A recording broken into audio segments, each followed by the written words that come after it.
Segal, the host, was saying to the panel who were on stage with him, he said, "Right now, panel, time for you to answer some questions about this week's news.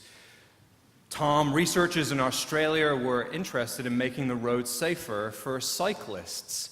As a result of their study, they have suggested that we ban what?" So there were some jokes about things that you might ban from cyclists wearing, like spandex, that sort of thing. And I said, no, they're suggesting instead the phrase people who cycle. Oh, right, we need to stop calling them cyclists. Exactly, because that's like objectifying people. Yes, exactly right. You may think cyclist is a neutral term like violinist, but according to the authors of a study in the Journal of Traffic Psychology and Behavior, can you believe that that's actually a real journal? The Journal of Traffic Psychology and Behavior, cycling is a dehumanizing term. According to the authors of a study, cycling is a dehumanizing term, and therefore it makes it easier for drivers to sideswipe them, feel aggressive, or throw things at them. So instead of saying cyclists, we should say people who cycle, as in, I threw a beer bottle at a person who cycles, and boy, was that satisfying. And the response was, but wouldn't you have to say a person who drives threw a beer bottle at a person who cycles? No, you would have to say a person who drives threw a bottle that beers at a person who cycles. And laughter ensued. Is that funny? Depends on if you've been sideswiped, right? Or if you know someone who has been sideswiped. Or if you've actually seen someone throw something at someone on a bike.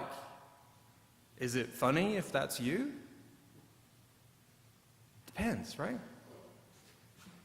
The joke probably isn't about cycling or cyclists, though, is it? It's about language. The one who cycles, as opposed to a cyclist, told to an audience of progressive people, some of whom undoubtedly are ones who cycle. The subtext is that, I think, as conservatives rage about political correctness gone mad, liberals are joking about their own culture of which they are a part.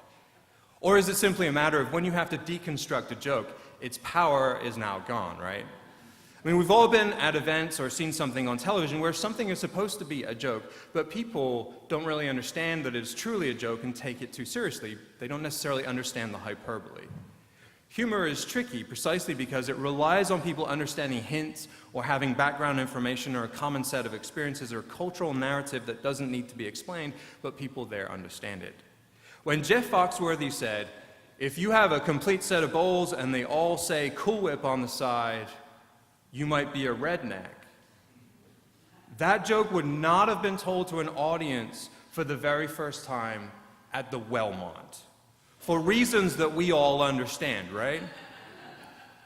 There is a formula which relies on a set of common experiences in a culture which not everyone can share in or understand. So is Palm Sunday a joke? Is it funny? Well, I can't get one particular noise out of my head.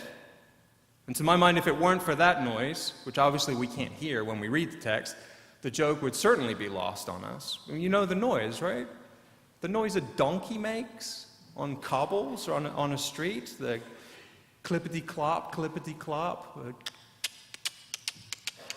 Like that's funny to humans, right?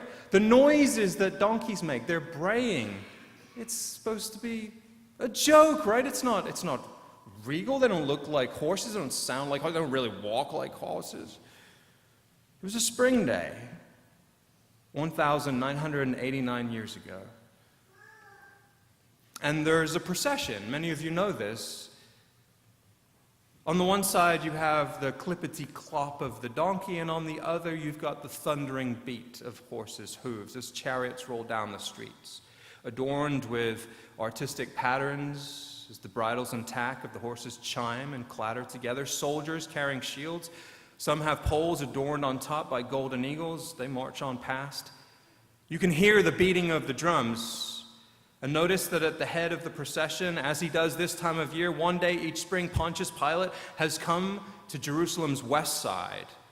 He has on undoubtedly leather helmet, armor. There are banners that surround him. Weapons glint. The sun shines on all that metal and gold. The Passover festival in Jerusalem is happening, which celebrates the liberation of Jews from another empire, the Egyptians from long ago, a release from slavery ordained by God. And Pilate and his soldiers have not come to honor the Passover, but to make sure that nobody gets any ideas about liberation and freedom and escape. The garrison at the fortress Antonia has come to be reinforced. This is a display of strength and might to ensure that nobody gets any ideas about revolution. As a Roman governor of the region, Pilate spends most of his time elsewhere. At Caesarea Maritima, probably, there's cool breezes there. He has an ocean view, well, a lake view, nicer views. But for the major festivals, Pilate comes to Jerusalem to keep an eye on things and make sure that nobody gets any ideas. And of course, somebody got an idea. While the procession of horses and soldiers happens on the west side, over on the east side of the city, someone thought of a little idea. On the opposite side of the city, a counter-procession or a counter-demonstration is happening. There would be a procession, there would be a ruler, there would be a prince of a kind. We know that for every point in the procession where Pontius Pilate is, there is a counterpoint in the counter-procession. Where there are horses and chariots, there is now a donkey. Instead of war horses, where the animals are associated with conquest, the donkey represents surrender. They say that's how you know if an opposing army was spoiling for a fight. If he's spoiling for a fight, the messenger comes riding in on a horse. But if he's on a donkey, everyone knows that he's surrendering. Because there's no mistaking a stallion for a donkey, even from a distance. Clippity-clop, clippity-clop. And frankly, where there is likely either respect or an aversion of the eyes or stone-cold stares of resentment at the procession of the Romans, there is, according to Mark, a significant amount of shouting and praising and jubilation where Jesus is. Hosanna!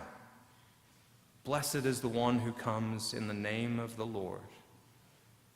Blessed is the coming kingdom of our ancestor David. Is this a joke? Is this tongue-in-cheek? Is this intended to be humor?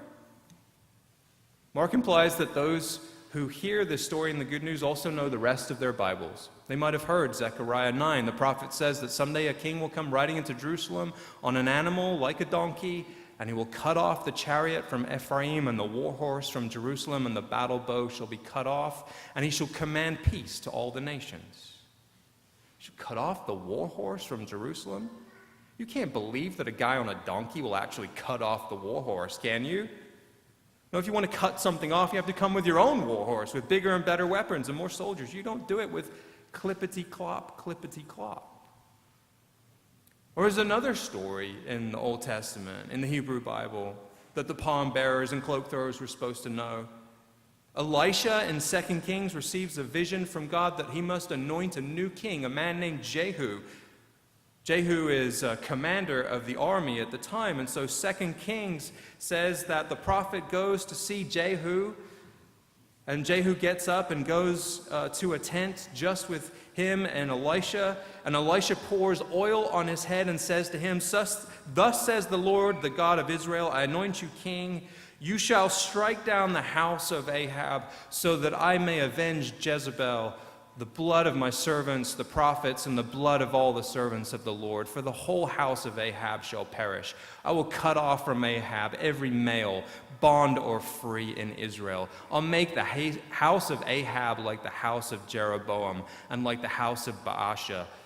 The dog shall eat Jezebel in the territory of Jezreel, and no one shall bury her.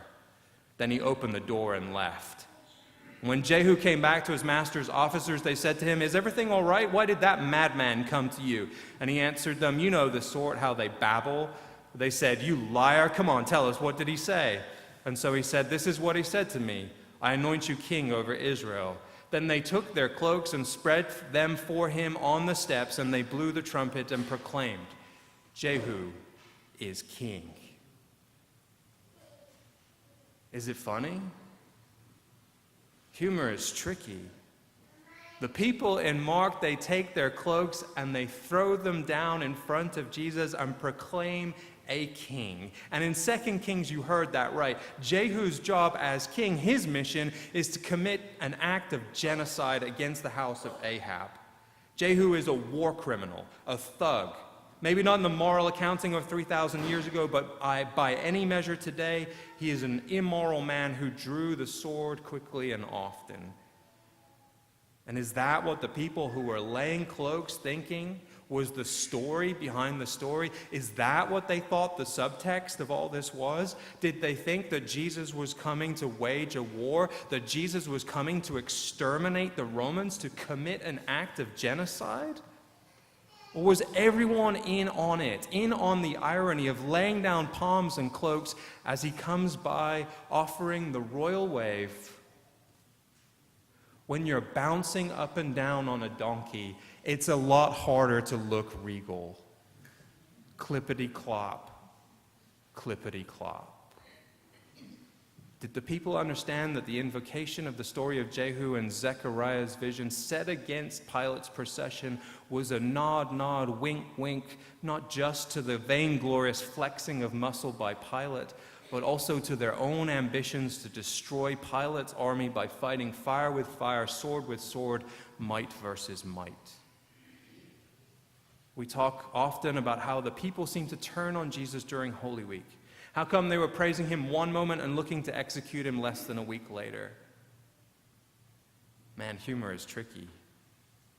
If you hadn't been following along with Jesus and his teachings up until this point, you might be joyously joining the celebration, believing that it will be only a matter of time until the prophecy is fulfilled, that Jesus will come back in a few days, really meaning to start a revolution.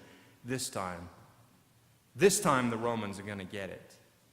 But the making a mockery of what power actually is, what is actually important, how you topple this empire, has been Jesus' game all along. A grand procession, but on a donkey. What more fitting way of embodying what he believes real power and might is? Clippity-clop. Like any great joke, you have the joke, the scene that you see, a king on a donkey bouncing up and down, and you have the subtext, the thing that you're supposed to think about an hour or a day or a week later. Pilate's procession embodies the four pillars of the empire: hierarchy, patriarchy, slavery, and victory through military conquest. Pax Romana, the peace of Rome, initiated by Caesar Augustus, a vision for the world through power and might and strength and sword, a vision of the world that many of us have found intoxicating. It was a spring day 1,989 years ago when competing visions for the world headed right for each other. And we now give thanks that there is a vision that still has taken root. It still intoxicates us. It still gets a hold of us when we baptize a child. I was so taken 15 minutes or so ago when I asked the children to affirm that they would, in their own way, offer grace, a model, a way of being, an example to follow as best as they could. And they offered that, and Michael, you looked them in the eye and said, "Thank you." As a parent, that matters. It matters that we are seeking to raise our children with particular virtues in this particular time, in our particular culture that still celebrates violence, and that might is right. We listened to our children sing this morning.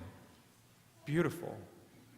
We remember that men and women spent all day yesterday building beds for vegetables to grow in. All day. Why on earth would you do that if you didn't have a vision for the world that contradicted that might is right? As we make every effort this day in here to say thank you for our blessings and to get out of our own heads and our own way, we too wonder again, can it really be that the Christian story is built on the backs of following one who comes to town offering the royal wave and maybe a mischievous wink as he bounces up and down, up and down, up and down on an animal of surrender? Clippity clop. Peace be with you.